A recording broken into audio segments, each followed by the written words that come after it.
Here with Sam Bogner, and he's showing us some Tidal Mermail combos to the deck. Yep, I just want to show people this so they know more about the deck. Some people were requesting it so they could see how to play against the deck better. I don't know, some of these are really like basic, like self-explanatory combos. I feel you should know anyway if you played against the deck. But some of them are more like, I don't know, they're just weird. So, here we are. I'm going to start off like simple and kind of get a little more complex. Okay, we'll get into it. Okay, I'll start with the double diva opening. If you have two divas in your opening hand, first thing you can do. Also, I'm kind of like catering this towards like a variety of people's extra decks because different people run different things, and I've seen some really weird extra decks. So just note that not all this shit's in my extra deck, but this is just stuff you can do.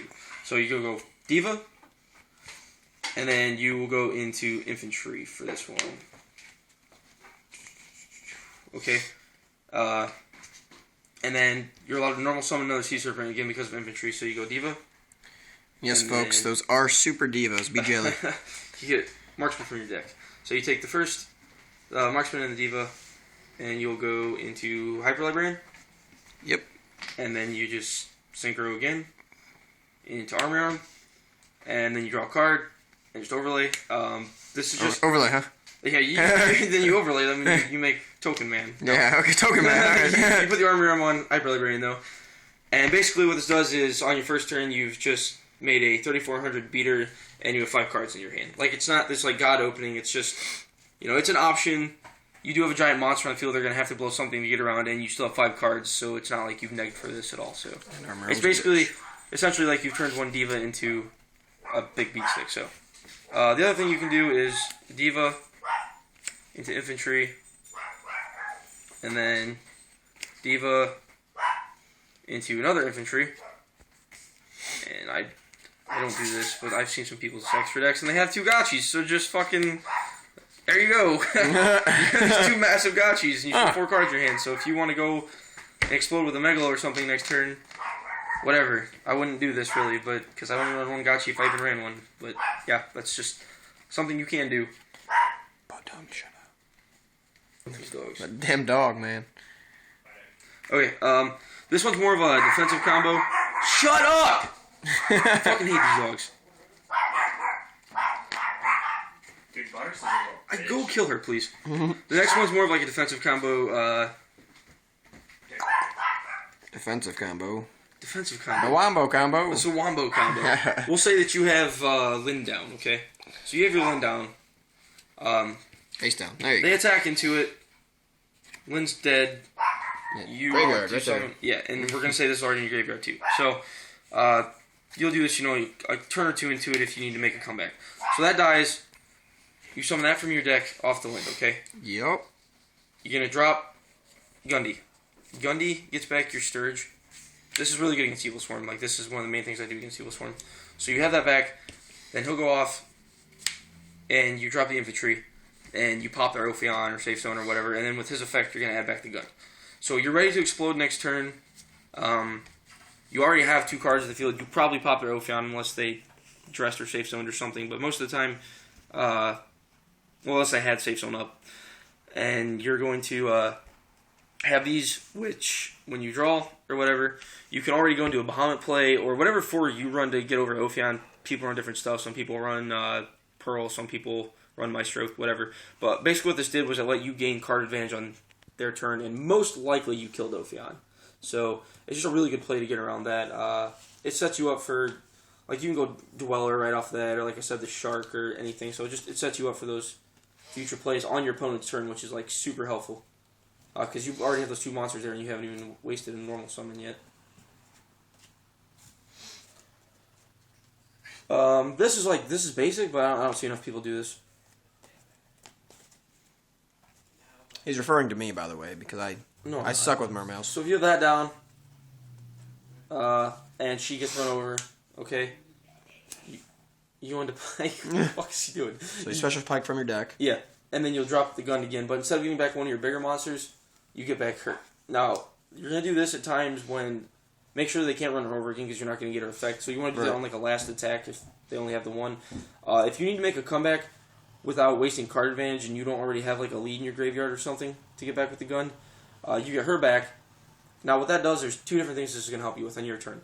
When your turn starts, if you're playing against like a more trap-heavy deck, and you go to summon a card, say you're going to, I don't know, summon something to try and like overlay with him, if they have to do something like Torrential, you're going to plus off that anyway. So what this does is it basically sets up the safety net where you're like, okay, I don't care if I'm going to summon another monster, because if you do Torrential on my summon, I'm still going to plus. Also, what you can do with this is kind of toolbox your deck before you really have to summon anything. Attack with her, go into whatever you need, like, you know, ram, get it destroyed. If you need to pop over a big monster, go for it. If you want to get out another 4 for him. It just lets you toolbox and keep rotating her, and it's really helpful, and you're just going to grab another gun most of the time off of him anyway, so.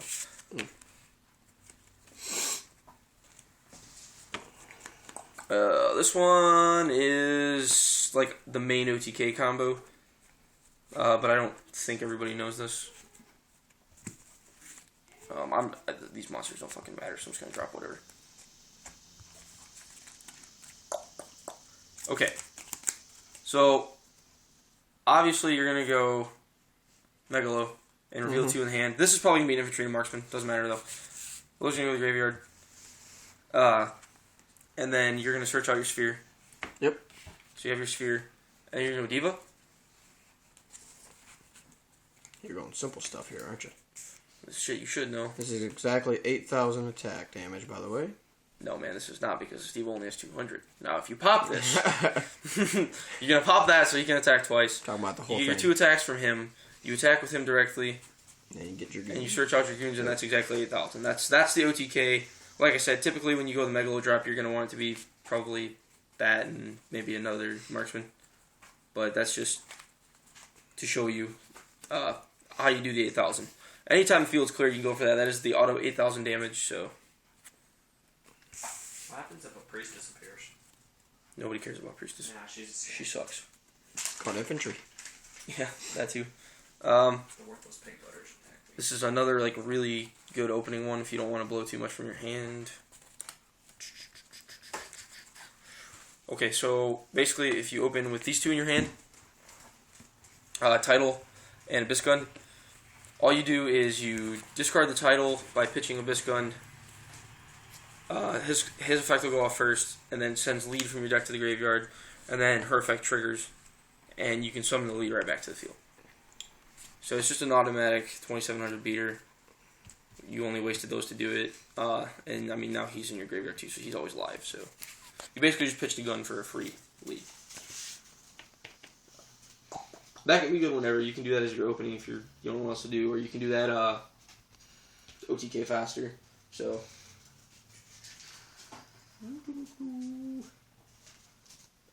Okay,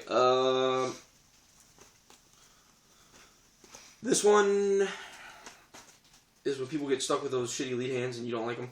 If you ever get stuck with something like that in your hand, you just do Megalo, reveal these 2, send them to the graveyard, get your sphere, and then her effect goes off, and he gets the lead back to the field. So you've got a sphere and a lead off of the Megalo play. It's almost good to open that. Yeah, if you open lead and goon in a Megalo, it's almost good to open that, because Yeah. I mean you're really not negging anything. Yeah, you're just pitching her and you get that for free. And you add sphere back to your hand, so it's basically. Yeah, exactly. So that's really good. Like that's good too if you want to OTK faster, because you still have your normal summon. You get your sphere off of it. It's really good play. What time am I at? So I'm gonna have to make this 2 parts. 9:02. Yeah. Okay.